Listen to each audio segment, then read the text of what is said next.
New camera, new tactic. Today we are going to go over the Mezzala Magic. We made it last year and you guys seem to absolutely love it. Now I will say this tactic scored over 220 goals at its best. It's a load of fun to play with. Obviously features two Mezzalas. Let's get into the testing first, but please do take a second to leave a like below and subscribe. But let's get in and see what this tactic really cooked up. First up, we are going to get the best team sort of out the way to show you what it does at its prime best. And as you can see, with Man City, we absolutely took over world football. First up, it is going to be Carabao Cup champions in 5-2 fashion over Tottenham in extra time, meaning we scored 3 goals in that extra time period, which is absolutely nuts. We then go over to the FA Cup. We are also going to be winning that in 3-0 fashion over Manchester United. We then win the Super Cup against Sevilla in 4-2 fashion. Very good to be seeing that. And also the Champions League is going to come in against Leipzig in 3-0 fashion. So these trophies alone are really, really good. Obviously only failing to win one, being that Community Shield which we lost on penalties, which I'm not too fussed about. We also went and done what we should be doing really on Football Manager, is winning that Premier League title with Manchester City, meaning we basically done the perfect sweep of trophies with this tactic, with Erling Haaland scoring 58 goals in the league,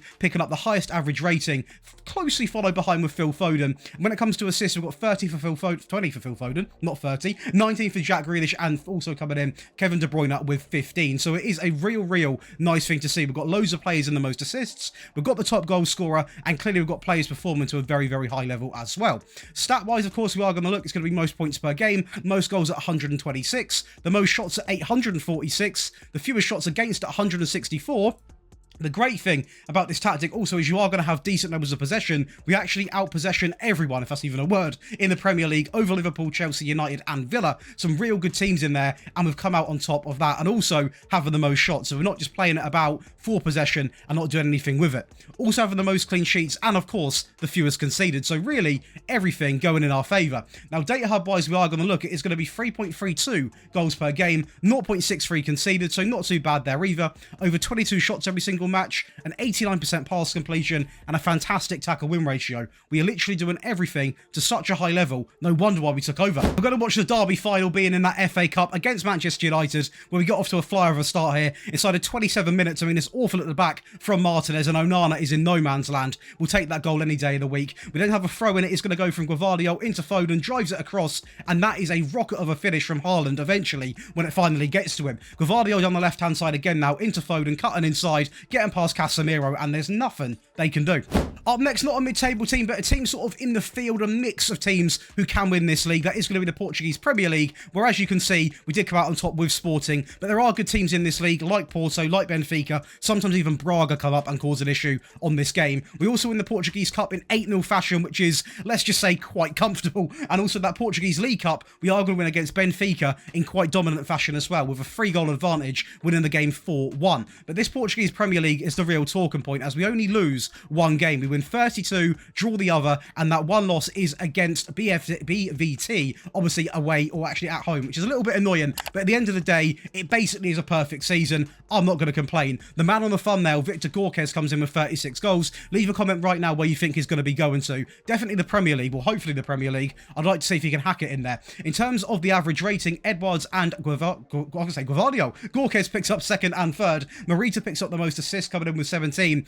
Aiden comes in with 13 when it comes to the second most clean sheets. So what I will say with this tactic is it is defensively solid. Now, you're not always going to have the most clean sheets in the league, but if we go over to the stats, for example, we're actually going to be in that fewest conceded category and the most clean sheets overall as a whole. So it is really good defensively, and as you can see, possession-wise, it's incredible. 2 leagues now, 2 #1 placements for us with 64% of the ball, which, by the way, considering we're having over 700 shots, is really impressive, because this is easy to get 64% possession, but you rarely see it with a high amount of shots, which we have managed to do on this occasion. Also having a lot of dribbles at the back line, fewer shots against. We didn't score the most goals, unfortunately. Porto did outclass us on this occasion.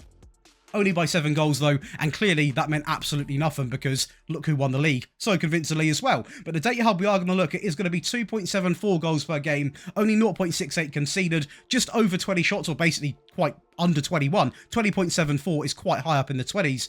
Over a 90% pass completion. So with this team, slightly less goals, a bit better pass completion, and obviously a little bit better possession. We can't really complain. And I will show this cup final despite it being against quite a poor team, because you can get a rough understanding of how these goals actually get provided. Sometimes it's through plays like that, individual quality, but some other areas like Diamande goes to the right back, out to Edwards again, who by the way played a big part in this season, through to Victor, who simply felt like he didn't miss a one-on-one this season. Absolutely incredible, and it was just goal after goal. This was only in 18 minutes, by the way, so this is our third goal. Great link-up play back into Victor, who slots it into the bottom left-hand corner. We actually went on to score another 3 in the first half. Yes, that one was a penalty, but that is 6 goals in the first half, which is absolutely ridiculous. No wonder why they collapsed and conceded another 2 in the second half. As you can see, quality upon quality. Every goal is different. The pass and play is really good between the players. So many options. If we pause it here, we've got so many good passing options, and always a cutback option in Nuno Santos here. Edwards is going to go alone here and absolutely outclass me there. A fantastic finish into the bottom left.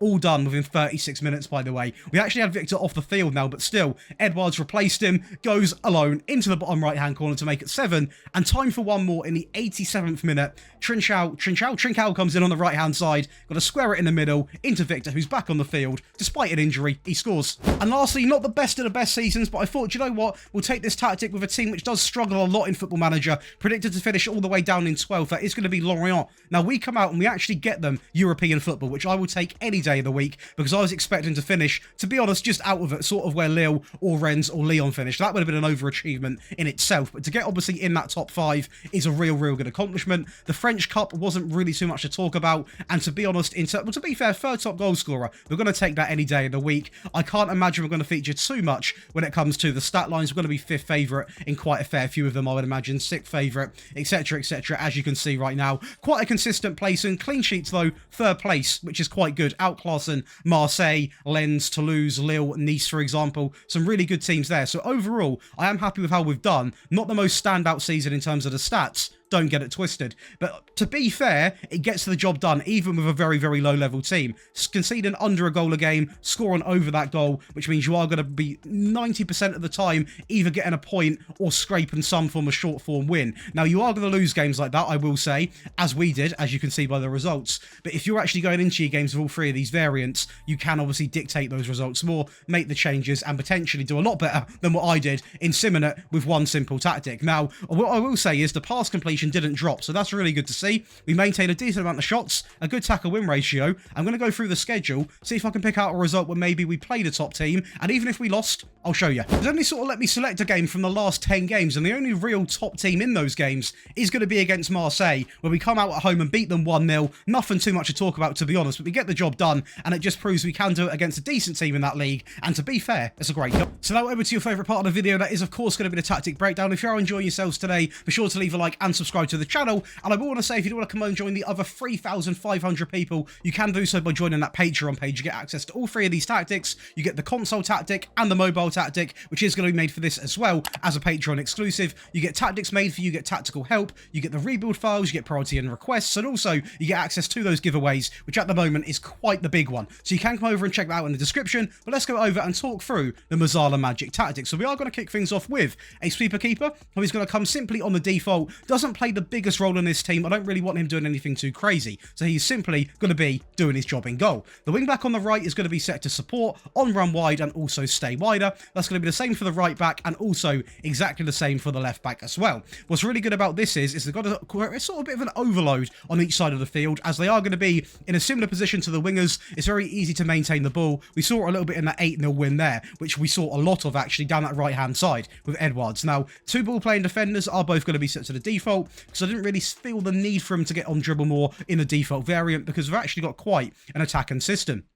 We then introduce a deep line playmaker on defend, who comes in on take more risks. Now, I would advise only using this role, especially in the default variant, purely because you want a player who is going to sit deep and defend, but can obviously ping the ball quite well, because you've got a lot of players going forward, and you need to find them options. And speaking of them players going forward, the Mezzala is simply going to be on support on the left-hand side, and exactly the same on the right-hand side. There's no need for any custom instructions in this variant. because by default, they get further forwards, they're going to stay wider, they're going to move into the channels, and they are going to roam from position. Now, on the left, we are going to have a winger on support, simply on the default, and again, a winger on support, simply on the default on the right. Now, no, there is no mistakes being made.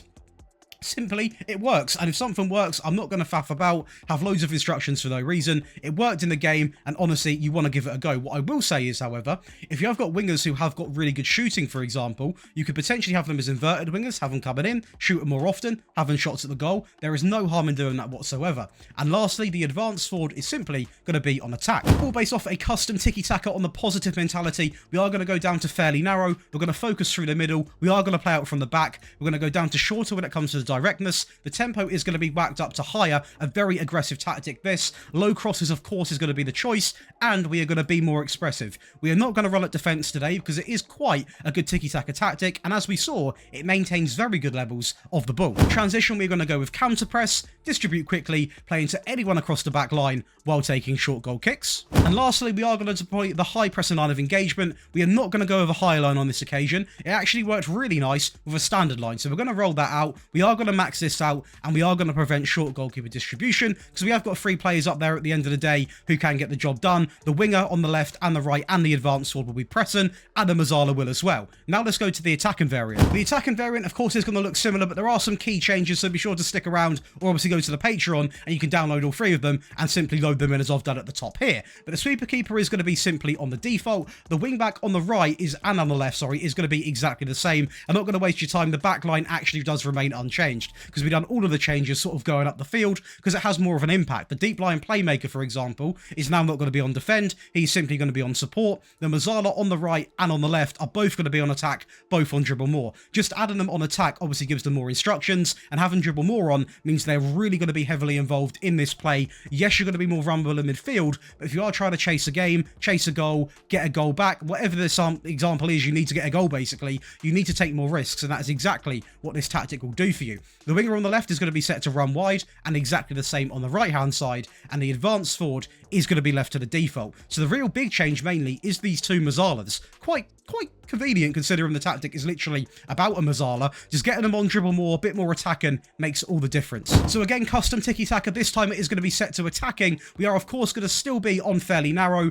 This occasion though, we are going to focus through the middle while playing out from the back. We are going to overlap left and overlap right. We're going to set this down to shorter. We're going to max out the tempo. We're still going to have the low crosses on, and we're not going to have run at defence on because we still want to be a possession-based team, a tiki-taka team, but we are of course going to keep having be more expressive. In terms of in transition, it's going to be nice and simple. Counter press, distribute quickly, play into anyone across the back line while taking short goal kicks. Lastly, this is where things are going to take a bit of a change because we are going to have that high defensive line with the high pressing line of engagement. This does remain exactly the same, but just pushing that line up from here to here does obviously push the whole team up, meaning you're going to put a lot more pressure on their back line. To defend those games out, very important you've got this as well because it is a very attacking tactic, so you need one which is a little bit more composed. Let's just word it like that. So it is going to be a sweeper keeper simply on the default. The wing back on the right and the left are now going to be set to defend. No attacking duties whatsoever. Both of the ball playing defenders also remain simply on the default. A DM comes in simply on defend, on tackle harder.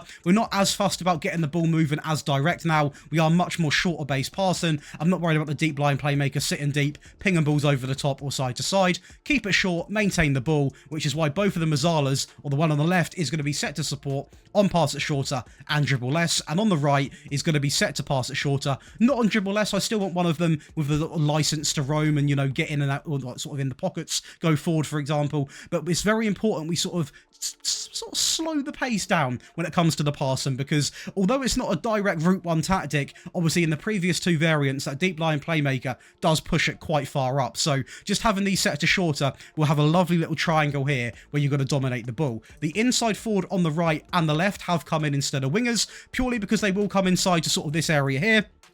And again, they can link up very well with the Mezzalas. They're both going to be on pass at shorter. And trust me, you can get high 60% with this tactic, maybe even the 70s in some leagues. It's really, really good. These 5 players are going to be really good, really fun to play with. And I've also got a deep line forward who, of course, is going to come deep, pick up the ball, receive it, wait, have good passing options. Honestly, it's anyone who loves possession, it's going to be your dream.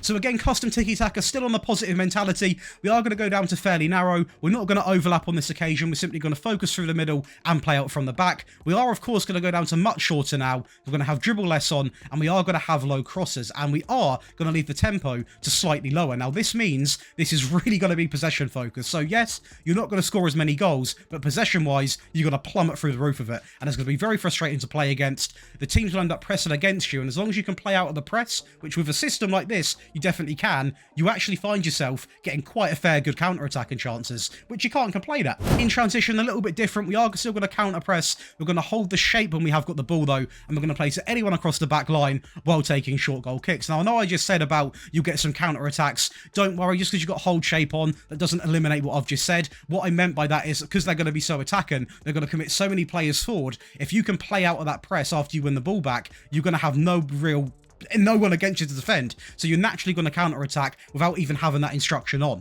And lastly, out of possession, we are going to have that standard defensive line. We are going to have the high pressing line of engagement much more often and prevent short goalkeeper distribution. And that is going to complete for you boys and girls 3 variants of the Mezzala Magic as we done last year. If you have enjoyed it, it mean the absolute world if you could leave a like and subscribe. It is completely free. Hopefully you enjoyed the new web camera quality, because I'm looking now and it's looking 10 times better. But yeah, I'll see you in the next one. Enjoy the rest of your day.